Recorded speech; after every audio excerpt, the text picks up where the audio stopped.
What's going on, Bolts Nation? It is the Bolts Block Party 2.0. Wolfie and Kobe here with another fantastic guest here on the Bolts Block Party. I will let you, Kobe, do the honors since you guys were teammates. Oh, I'd love to. Nicky Paul, as Phil Esposito will call you. I love that clip with Espo. He had you on the goal you scored from your knees. You got up, top shelf. And he kept going, Nicky Paul, Nicky Paul. What nickname do you prefer, Nick? I mean, because there's a lot out there. I got Paulie Walnuts. Like, I mean, what's your? I like two first names. I like that's the best nickname right there. Yeah. Two first names. Yeah, no, there's a lot. I mean, I pretty much respond to whatever. So if it's anything's directed at me, I just respond. Fans can just kind of call you whatever. I mean, I was leaving yesterday and the kid was calling Paulie Cracker. So I mean, Paulie Crackers. There's a bunch. I mean, you cracking skulls out there. I mean, amazing stuff from you. From your play, Nick, here with the Tampa Bay Lightning. You signed a 7-year deal. Absolutely incredible. Talk to us about that feeling. I mean, Kobe and I were talking earlier about that. I mean, what that commitment means, not only from the team, but you to the city as well. I mean, talk to us. When I got traded here, I just fell in love right away. You know, the team was amazing, organization's amazing. And then you go around town, you see the support, and you see, like, my fiance and I were getting married this summer and just kind of seeing our next contract's supposed to be long, so we're just saying, like, we're a family we want to be, and it looks like a great family area as well, easy to get around, people are awesome. So, I mean, the puzzle just kind of fit as soon as I got here, and right when the season ended, you know, Julian called my agent and was like, we want to get this done. So it was kind of nice just knowing right away that there was no games, it was going to be straight up, and I mean, 7 years, can't turn that down at all. Right. So super excited. Were you surprised by the term, or did you want to go shorter, or was like 7 years like kind of a goal of yours? Yeah, well, I told my agent, I just said, I've been on a lot of short-term contracts, just want something where, you know, free the mind a little bit and play some hockey, but at the same time, up against the salary here as well, the cap. So it was kind of a both party. We go longer and bring the AAV down a little bit. So It worked out for both parties. And, I mean, as soon as they said 7, I couldn't sign quick enough. Yeah. You're fairly new, you know, to our fan base, Nick, but you've quickly become a fan favorite in the absence of Yanni Gourde. I mean, I'm sure you know the stories you hear about the legend that is Yanni Gourde, and just absolutely beloved by our fan base. But you really came in right away and made that impact, not only on the ice, but our fans have absolutely fallen in love with you by your gameplay, the hustle on every single shift. Why has this system benefited your game so well, and why do you think you've been able to be revered by our fans so quickly? Yeah, I mean, it's been amazing, especially the feedback here. You know, the fans seeing the little things and understanding hockey and kind of appreciate what I bring to the game, which is really nice. So I think the system just worked because they came in, I had a fresh slate, and they kind of said, we know what you are, so don't change from it. But if you want to show what you can do, then kind of take the reins. So from there, I just kind of got some confidence, and I know it helps a little bit when you score in your first game, kind of takes that pressure off. Right. Yeah. But from there, I just started feeling it, started playing hockey, and then the confidence comes. And I mean, my game always stays the same, as in consistency, as forecheck, back check, blocking shots, being a big body. But then when I get the puck and I'm starting to feel confidence and feeling plays, it definitely helps a lot. I mean, playing with Stammering Killer definitely it doesn't hurt either. But, you know, this year's really kind of been, you know, you have 12 goals so far this year. Yeah. Career high is 16, right? I think you're like third in the league in hits. I mean, your game is amazing, to say the least. So what changed? Like what, you mentioned your line mates, you know, I know you're a humble guy. You give those guys a lot of credit.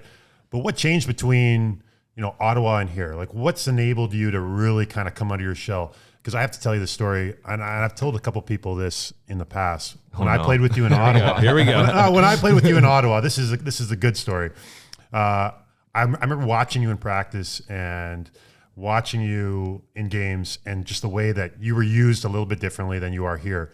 But I remember thinking, like, you know, some team, if Paulie gets out of Ottawa or is traded or whatever happened, because, you know, there's we didn't have a great team that year and we weren't really high in the standings. But I remember thinking, if Paulie ever gets traded, whatever team gets him is going to be so happy, you know, because I could recognize your talents and what you did. I would never have told you that at the time as a teammate, because I just wouldn't, you know.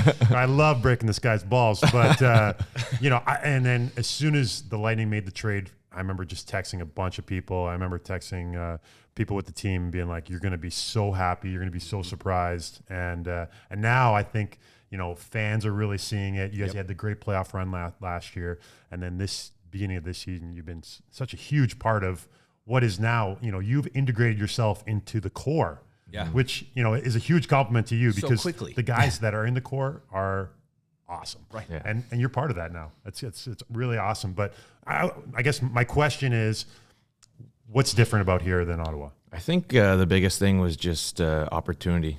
I come here, I know we're going for a playoff run, and I hadn't played playoff games, AHL or NHL, and that's somewhere where I really thrived in the OHL and really brought my game to another level. So I think it was that energy, excitement with that, and then just opportunities and having a new slate. Trying to get myself in the power play, so I can be there. I wasn't there in Ottawa, showing that PK, I can use my speed, I can jump in pucks, but at the same time play safe, and then I can just make plays. I can be hard in the forecheck and be that grinder role, but I can also finish it off too. So it was just that excitement and opportunity I had coming here and being like, hey, there's no ceiling for me right now. I was with Ottawa for so long, and that, like, my time in Ottawa I'll never take back. I learned so many things going up, down, consistency, playing a whole bunch of different roles, just all over the place, and just learning how to adapt. But then when you're there for so long, it's hard. People get some guys just need a change of scenery, a restart, and so that opportunity just kind of was that boost. That's like, okay, I know what kind of player I am now. I'm confident. I just got to get on a roll, and thankfully I did. And then from there, just playing with confidence is just it's a game changer. Yeah, well, we see your play, and I would always characterize your style as confident. You have a flair out there right from the that jump, Wolfie, though. Wolfie can recognize it. I know we've talked about it, but I love the way you play with that flair and that confidence. It's such a huge part of your game. If you could choose a goal song of your choice, and we were trying to figure this out, like who decides and approves that, because when Schuster was here, his classic song was Britney Spears' Oops, I Did It Again, right? Which made him a legend because Schuster's not supposed to be the guy scoring. So it fit perfectly. I don't know the process, to be honest with you, on how our players or who gets selected to have a goal song. But if that's on the slate, for you, what song is Nicky Paul's song going to be? That's a tough one. I mean, I don't even know if I can see the lyrics of it, but they change it. So it's Big Nick energy. Oh yeah. No, I mean, like, and they change the lyrics a little bit for stammer time. Have you seen the Big Nick energy shirts? Yeah, I've seen the shirts walking arown, and it was pretty cool. How's that make you feel? I mean, that's pretty awesome that the fans have kind of again taken to your own your own markings, your own personality, and put that together for shirts and apparel. I mean, how does that make you feel? It was really cool. I mean, we came back after the summer, my fiance and I, we were walking the dogs. I think we were at Armature Works or we were somewhere where there's a lot of people, and we were just kind of walking, and then my fiance just starts tapping me, and she's like, hey, like, look at that shirt. I'm like looking around, and then I see it. I'm like, that's pretty cool. But there's a bunch of stuff like that. Like Wolfie was telling me, what's the other one? It's Nick Paul does it all. Nick Paul does it all is like a phrase that our fans have gravitated to. Have you heard that one? Yeah. I mean, is that something you like? Yeah, he got the tattoo. I've heard it. What's the procedures? I don't know, because again, you guys are in the locker room at the beginning of the game, so they run a video during warm-ups of you guys walking into the building, right? And it's like this whole fashion, they're playing Fergie, like, so it's this whole sharp-dressed man thing, right? So I've noticed two things, and this is coming from the dads in my life that have these questions. Number one, is the no socks thing with the shoes, is that a Florida thing? Because I seriously doubt you're seeing guys in Ottawa and Toronto coming into, is that a Florida thing? Definitely hot. As soon as I got here, I got myself a pair of loafers, and I haven't been back. Okay. I mean, so it's there you just, go. The wardrobe changes when you move to Tampa. And the other thing is, and I was talking to Kobe about this,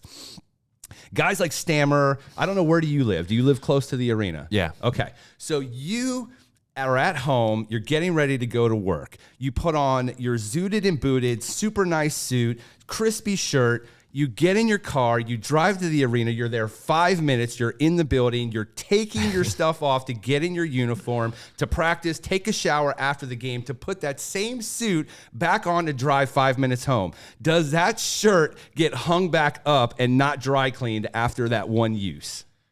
No, I would say we usually do, we dry clean probably every 2 weeks. Okay, so that shirt does go back if you wore it for 17 total minutes that day? Yeah. Okay. That's dad questions guys wanted to know. Like, does he have to re-dry clean that shirt? I mean, they're literally in that outfit for probably 20 minutes, you know? It's the road shirts. You're on the Okay. airplane, you're on the bus. That's those different. ones. But the game day shirt, like, I mean, Cobes probably knows this Yeah, too. There's different routines. I'd give you a tip. Maybe There's you should different change yours a routines. little bit more often than you do. You know?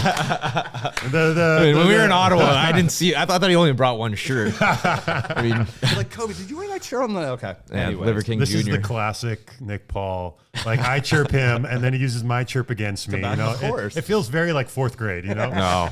In Ottawa, every time I came in, he was on the table, and I had to come in and talk to him every single morning. Yeah. So my thing with Paulie was I would come in, and Paulie's one of those guys that, and I've heard when you came to Tampa, it was the same way. He just kind of easy guy to know, like humble guy, really personable. You kind of fit right into the dressing room. And when I went to Ottawa, you know, he was one of the guys I gravitated towards. And my thing with Paulie was every day I'd come in and I'd say, tell me a story, Paulie. Tell me a story. Tell me what you did last night. Because you know we're living in the bubble. Right. And it was me and Derek Steppen. We were two dads. We'd left our families. Yep. Their kids were in school, and I wanted to know what was going on in Nick's life. You know, like, tell me a story. The one thing that I did pick up after a couple weeks was Here we go.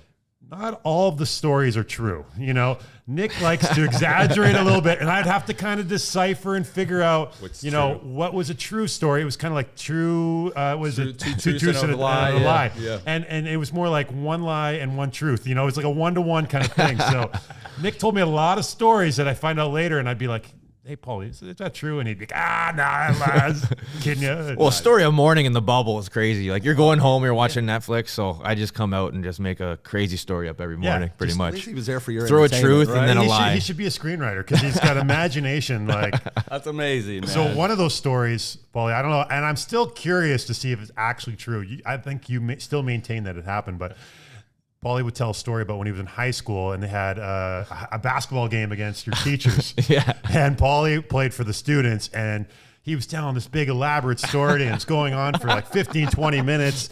And then he gets to the kind of the climax of the story. Paulie's got the ball. He's at the baseline. Huge, jumps up over a teacher, slam dunk right at the buzzer. The whole student body goes crazy. And we're just like looking at him like, what the heck are you talking about? And he's just maintaining, no, it's completely true. And we're like just calling BS on this. But, you know, I want you to elaborate once and for all. Did that actually happen? So that story is true. He'll go to the grave telling that story. That is amazing. It's on my Instagram. The buzzer beater dunk. Okay. So we went to your Instagram, and there was a lot of pictures with no shirt. You know, is that a thing? Oh, Like, that was back in the day. That's back I in got the bodies broken down a little bit now.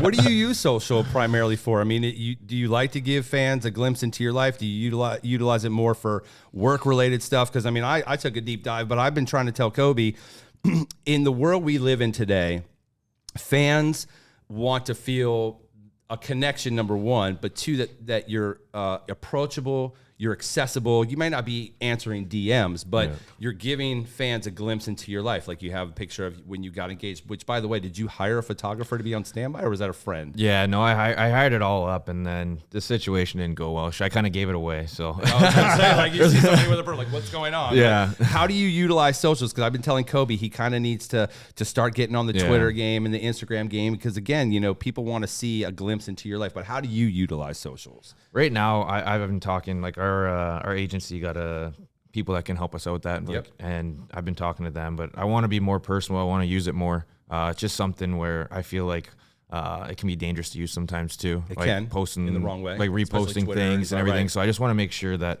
I got the right people behind me and just helping me create a profile where it's because one picture can turn your whole thing around, one caption. So especially today's day and age. So I don't want to have a post or something where people take the wrong way. Right. So right now I don't really use it.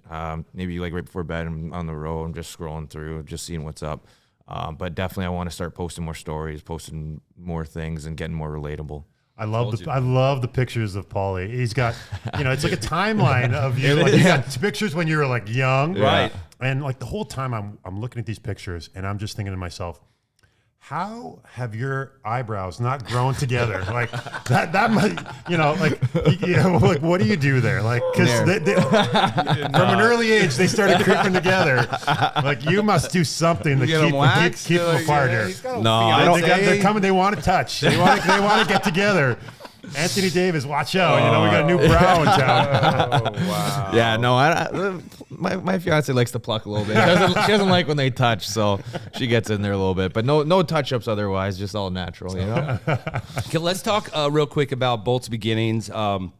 You were the first Bolt's Beginnings featured episode on TampaBayLightning.com. I really enjoyed it, to be honest with you, to really see that side of you, where you grew up, the rink that you played in. But I have to ask, because again, I'm a Florida boy. I grew up in the DC area, but I've been down in the Florida area, Tampa area for over 30 years. So hearing you and your brother talk about the rink in the backyard that your dad put together for you, and I'm trying to visualize this, right? Because you guys were up there in the spring or summer, and your dad's got the grass now, and he's got the garden. So I'm trying to visualize, as you guys were saying, how your dad had the rink in the back. But coming from a Florida boy, how did your dad physically build a rink in your backyard, and how was the ramp from the steps on the porch to get to the rink? Like, I'm trying to visualize it, and it's difficult for me. Yeah. So can you walk us through the process of how your dad actually built the rink in your backyard?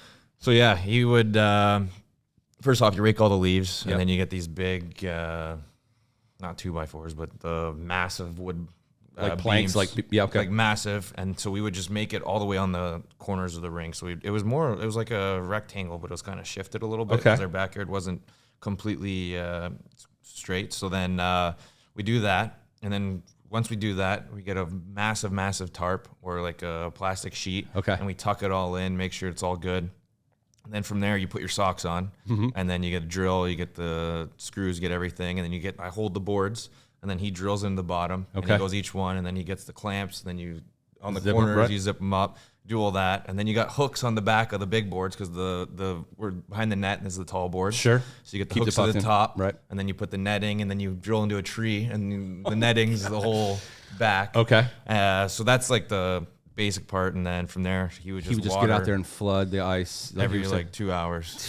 It's amazing. It was nuts. And then take me to school in the morning, go to work, come back, we'd have all the people over, do it again, and then he wouldn't even sleep. He'd go every 2 hours. So how do you zam the ice? He gets a hose and just goes out there, and it refreezes, and that's remarkable. I mean, kudos to your dad for doing that, because obviously that was a huge part of you growing up and you developing your game, and your parents, obviously the sacrifices that they made for you guys. It was, like I said, it was a very good insight on your life. I thoroughly enjoyed it. I know our fans did, and I'm sure. Have you watched it, or did you? Yeah, they sent it to me before. It was pretty cool. And big shout out to Tom, the first guy at the arena. He was great, man. I mean, he had no skin in the game. He had no kids in there. He just loved the developing and the game of hockey. He did the whole league. He reffed it. He made it fun. And there's so many people in that played in the paperweights there that went on, and he didn't take any money from it, just his own time, just an awesome guy. So I thought he was a big, important piece to be shown there. And I mean, he's got to get his flowers for how many people he's helped and brought into the game. Talking to Randorf at the other night at Tampa Theater, and he said, I think his kids played at that rink. He said a lot of people have played at that like rink. the Strom brothers were in there. I'll be honest with you, Wolfie. If hearing Paulie tell that story right now, I would tell you, if we didn't have the video evidence, I would say that Paulie might have grown up in an apartment with no backyard in Moose Jaw, but since we do have the video evidence, I will believe the story. And I think it's an amazing thing, and you've been lucky to have some great people around you and push you to this spot. But it's you like where I did homework? Yeah, that's a dungeon in there.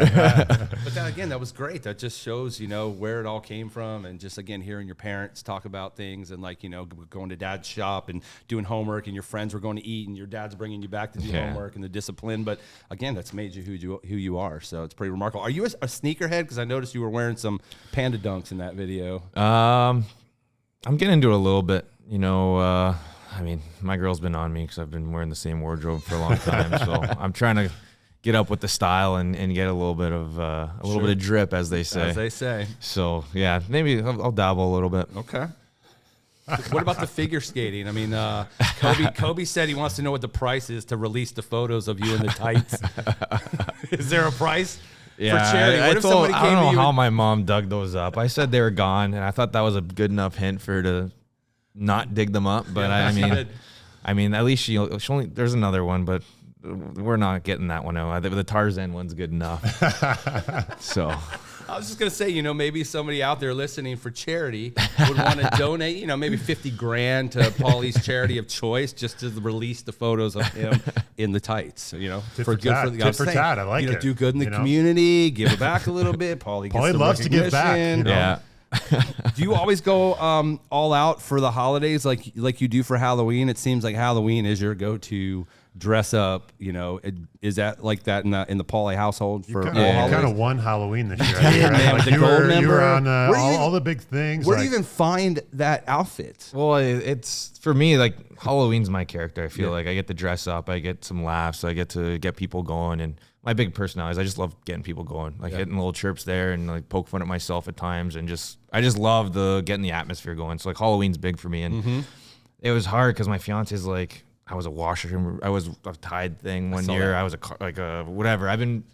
She was a KFC bucket. She's like, I'm done with this. I need to be something where like, I want to take pictures and feel good. So I was just brainstorming this year, and I was like, hey, Austin Powers would work. And then how can we do this? And then actually Breezer here got in touch with someone at Busch Gardens, and they did like 2.5 hours on me doing all of that. So it was awesome. Did they really? I showed up, and they're like, what do you want to be? I'm like, let's do gold member. And they nailed it. So it was I didn't know Busch Gardens had it like that. That's pretty remarkable that they could just put a whole outfit together like that for you. Yeah, no, it was awesome. So we ordered the tracksuit and the roller skates, painted them and everything. But I can't roller skate for anything. I almost bust my ass a couple times. I mean, you seen the video? Yeah, I did. I mean, 4 to 6 weeks with roller skating accident. I explained that one to Cube. Oh my God, you're clearly a dog guy as well. What kind of dogs do you have? So we rescued 2. We rescued it's like a husky Malamute Shepherd.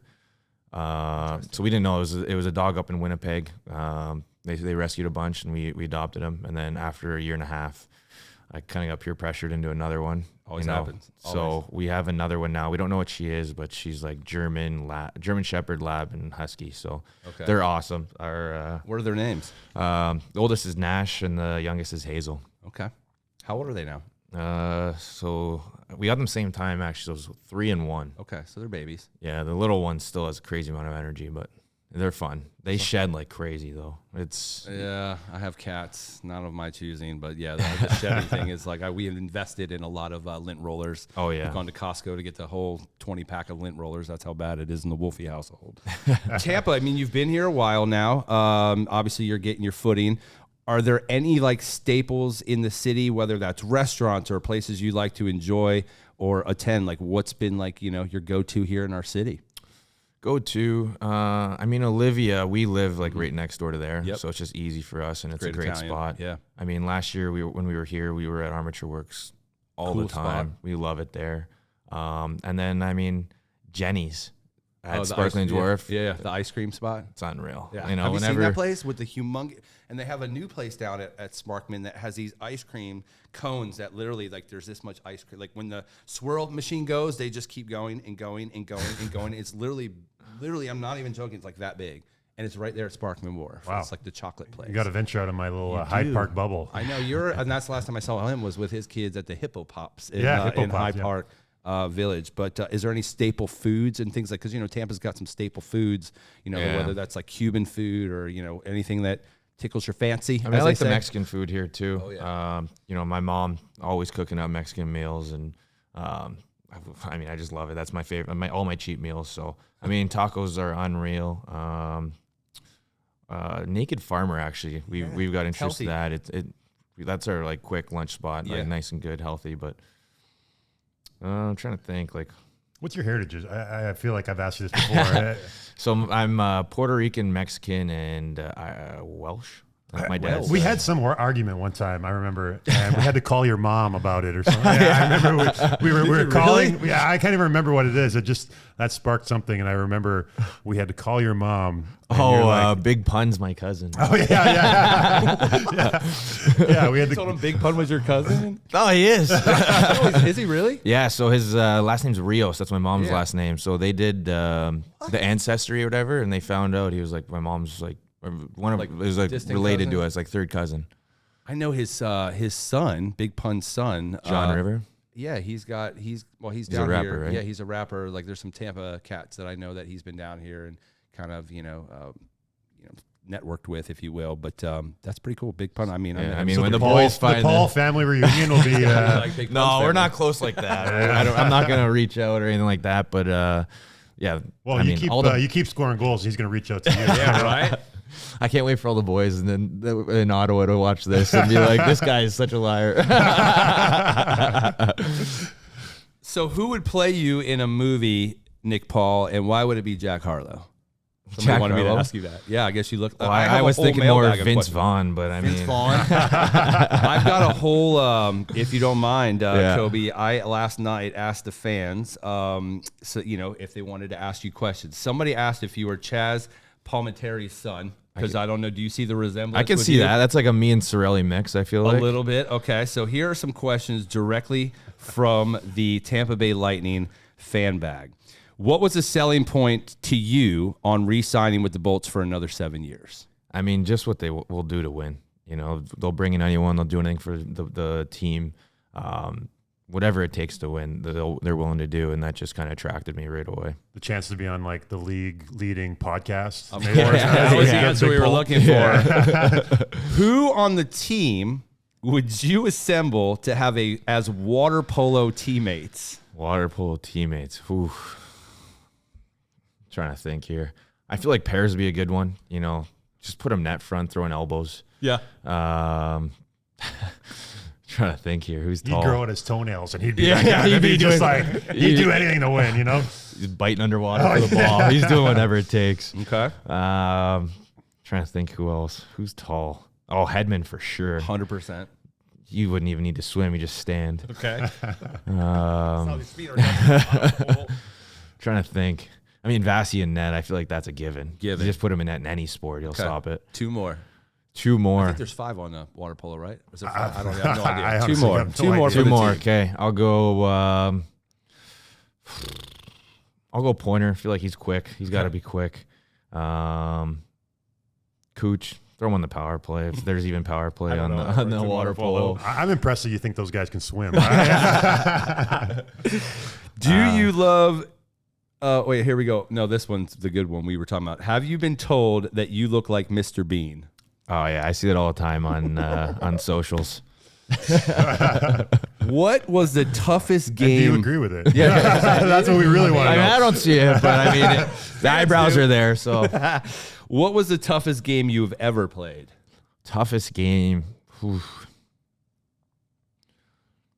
I don't know. Probably when we lost in Colorado, or against Colorado. Yeah. For that sure. one probably stings a little bit. Even for us fans, it stings a little bit. What superstitions, Nick, do you have that you would never break? Oh, I mean, I was not really routine, as they say. Not superstition, it's routine guy. But then you come here and it's there's a couple of routines, and you kind of, I mean, Mikey brings you in on it, and you kind of get Mike Poirier, the assistant trainer. Yeah, he loves. There's some good routines. You don't want to mess with his routines because he will. Like his routines that you have to follow his or your. Well, he kind of brings you into his routines. Like you become part of his routines, and then all of a sudden now you have no choice. Yeah. You know, like what? Give us some examples. I think I remember him. Hetty had his wrists, and something happened to Hetty's wrists, and Mikey would tape his wrists before every game, and Hetty his wrist got better. He no longer needed it, and then Mike used to come there and like want to tape his wrists and stand in front of him and basically just wait. And then he'd tape Hetty's wrists, and then Hetty would tape off. It was just like stuff like that. Okay. He just creatures of habit. He's a creature of habit. Yeah. That's the way. And I imagine, and I'm sure a lot of fans feel the same way. you develop these routines, especially when you can't play. You think and you have this thing where a coping mechanism where you want to influence the game, and so you develop these routines and thinking that if I do this, I'm going to help the guys. Yeah. And I think Mikey's probably got it like that. Yeah. And now as a fan, I have certain things like I like to watch the game a certain way. Sure. If not, then hey, I let the boys down by not doing that or whatever, right? So. Yeah. But I mean, it's working. Mikey brought me in this year, got a routine with me, and I mean, he's taking a little bit of credit. Of course he is. Magic hands. Yeah. All right. And finally, the last question is, and obviously fiance, to the side here, but like celebrity crush. If she was to give you, who would that be? I don't even know. Which guy? What's your? Which girl? Sorry. There's got to be an actress that you're like, man, she's just. Even as a kid, no celebrity crush. I mean, TV when I was shows in growing up? high school, like Miley Cyrus, like when she was doing Party in the USA. That was her jam. That does not surprise me one bit. But I don't know. I don't really. She's grown up. I don't really like. I'm not a big like TV movie guy. Like I couldn't tell you any of the it's celebrities right now. Okay. Like I'm not. I don't really follow up with that. What about TV shows or like any series, Netflix, anything like that? Stranger Things. Like I usually just throw the TV on before I go to bed and just puts me to bed. Some of the girls dancing in Big Pun's music videos. He's not a player. He just crushes a lot, man. Any crazy road stories or PG rated? I would say just something that maybe within the last few seasons you're like, man, there's this crazy thing happened to us on the road. Whether that's player related, on the team plane, at the hotel. I mean, probably just me telling Kobe a story for an hour, and 30 minutes in, he had his foot out the door, and he just had to stay for the rest of the story. And that's when I knew he was on my side, because he used to always bust my balls, and then I always tell jokes, and he's like, "That is so stupid." And then that was the first time I think I reeled him in. So I'll make this revelation just because for the sake of the show, but we were in Calgary. In the bubble, and a bunch of guys were downstairs in the conference room, like the team room or whatever it was, playing poker. And Paulie's a poker player. I was a poker player. And I bowed out early, but there's a reason I bowed out early. I was able to take Paulie's. So that was you, key right? card. I thought it was Hale. Now? Is this like I believe it now. Yeah, That's Michael amazing. Haley took the bullet for a little bit, but I went. I didn't even want to get him back either, because Hales. Yeah, I know, tough guy. But So you took the card. so I took Paulie's That's room amazing. card, went up to his room, No. took all of the furniture out of the room, set it up in the hallway beside the elevator. It's amazing. I'm finding this out now. Wow. And then he came up, and the whole thing with it was what's going on, like what's happening, and there was a witch hunt, and I just kind of quietly sat in the background and was like, I think it was Hales, or I think it was this guy, or whatever it was. Hilarious. Kind of just played it around, and The best part, so I walk in my room, it's tornadoed. It's done. Destroyed. And my mattress, so we were leaving, I forget whose room it was. It was me, Connor Brown, and Chris Tierney. And we're walking out of the room, and we just see this mattress standing against the wall. And we start laughing, like, oh, someone got pranked. Like, that's hilarious. So we're laughing about who doesn't have a bed. Open my door, and I got no bed. And then I go to the guys, I'm like, hey, we're not going to speak of this, and we're going to act like nothing happened, and we're going to find who did it. And we never did. I thought it was Hales, but then Hales, he ended up getting I told Brownie. surgery. Brownie came to me and was like, hey, just so you know, don't say anything. You're always going to wait to see who says something.